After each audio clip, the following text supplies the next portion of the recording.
Hi, welcome to another how to play video. In this episode we will be talking about Rocódromo. As usual, we will show the game setup and we will explain how to play and how to win. In this case, this video will be a bit different because, as you can see here, we're using Tabletopia, since this game at the time of recording this video is not being produced yet. Okay, so we'll talk about Rocódromo. As I was saying, Rocódromo is a climbing game for 2 to 4 players for ages 7 and up, and about 10-15 minutes of playing time. What do you have to do in Rocódromo? Well, we will compete amongst the players to be the first to reach the top of a climbing wall. We will combine rope tokens of different lengths that simulate the routes of the wall that was built at the beginning of the game. And we'll see who is the first to conquer the climbing wall. So the first player that puts their player token at the top of the climbing wall will be the player that will win the game. Okay. So what are the components? Well, we have several climbing stage tiles. As you can see, they are brightly colored. Okay, let me do zoom on one of them. And each climbing stage has different holes, as we can see here. Those will be the points that we will use to progress through the wall. Okay, we also have different player tokens. Okay, here's several of them. And those will be used to mark the progression of our climber on the wall. We also have the carabiner tokens. These will be used sometimes when we'll be selecting the ropes. Okay, the rope tokens that you can see here, those we're going to use to climb the wall. So at the beginning of the game, what we do for the game setup is we choose stage tiles, and we place them in pairs like this. Okay, once you're familiar with the game, you can do other configurations. Okay, but this will be just the base game, so we will explain the basic rules. Okay, we also prepare the rope tokens. Okay, as you can see them here, there's 5 different colors. They are not associated with the player colors, but they are associated with the colors of the sections of the stage, climbing stage tiles that you can see here. Okay, and okay, we've given each player in this this will be a 2-player game. Okay, so I separated 2 player tokens. Okay, players choose where they start in the wall. Let's put them like that.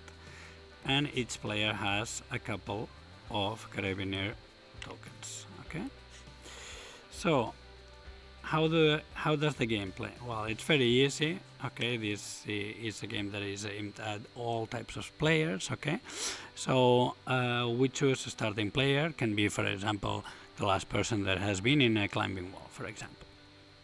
And we take turns until a player reaches the end of the climbing wall. Then the players will complete that round, so that each player plays the same number of turns, and then the player who has their character further up the wall will win the game. What can we do in our turn? We have to choose between 2 different actions. We can either prepare or we can climb. So what do we do when we choose the action to prepare? Well, it's very simple. We will choose a color of ropes. Okay, as you can see them here, 5 different, and we will take the shortest rope available. We can have a maximum of 3 ropes. Okay. At any point, if we have 3 ropes and we take another one, first we have to leave one there. Okay, and here's where the carabiner tokens enter play, because let's say that I choose yellow, but I don't want to take the smallest yellow rope available. I can leave one of my carabiner tokens. I can leave it on top of the shortest rope and then take the immediately longer rope, okay, of that color. In the same fashion, whenever I take a rope that has a carabiner token, I also get the token. So that's a little mechanic that we have there that you will have to use hopefully in your advantage, okay? Then the second action that we can do is to climb, okay? Whenever we choose the action climb, we select one of the ropes that we already have in our reserve, okay? Because we've taken it with a prepared action. And well, let's make an example. Let's say that I have this rope, okay? And that my climber is here. Whenever I choose to climb, I have to declare to what hold am I going, okay? And I have to choose one of the ropes that I have available, okay? It's very important to note that we cannot pre-measure our movement, okay? Like I couldn't use this before to check if I will be able to arrive or not, okay? And now, once we've chosen the rope that we're using, in this case this green one, and we're declaring the hole that we're going to, in this case this one where I have the cursor of the mouse, then we have to check if the climb is successful or not, okay? The climb will be valid if the starting and the target holes can be completely covered with the chosen rope without exceeding the sections where those holes are located. Also, the rope that we're choosing must be of the color of the section where the destination hold is. In this case, the destination hold is green, so I'm using a green rope, which is okay. Okay, so now I can take my guy out of my starting rope, and then let's see if it works. So this is a valid climb because the rope touches both holes and it doesn't exceed neither of the sections, okay? For example, if I had used the biggest rope, the longest rope, you see that this would not be good, okay? Because it's too long, okay? Whenever we have a valid climb, like in this case, we simply advance our climber to the destination hold, okay? And we can take the action again, okay? We cannot repeat the action more than 2 times. So in any given turn, we will maximum we will be able to do 3 climb actions, okay?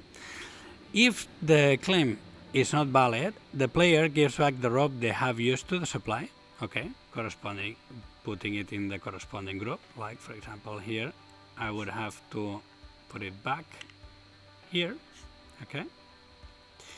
And also, if their climber is not the highest on the wall, that player takes another rope, okay? You can't take the one that you just took. This is important because since this is a family game, you know, when your climb is not valid, at least you're exchanging one of the ropes. And obviously, your climber stays where they were. So in this case, my climber would stay in this red hold, okay? So, well, as you've seen, this very rules light game. It's very funny, very good for all the family. Like players, sometimes you think that you have the climb correct, but it seems the ropes are, you see that they are not in a straight line. It can be quite tricky. So it's a very funny game. You know that, as you've seen here, the game is available on Tabletopia. You can check it out right now and play it for free. And well, I hope that you like the video. If you like the video, you can give us a thumbs up. If you like this kind of content, you know that you can subscribe to the channel, so then you will get the alerts. And well, that's all for today. Many thanks for watching, and I'll see you in the next video.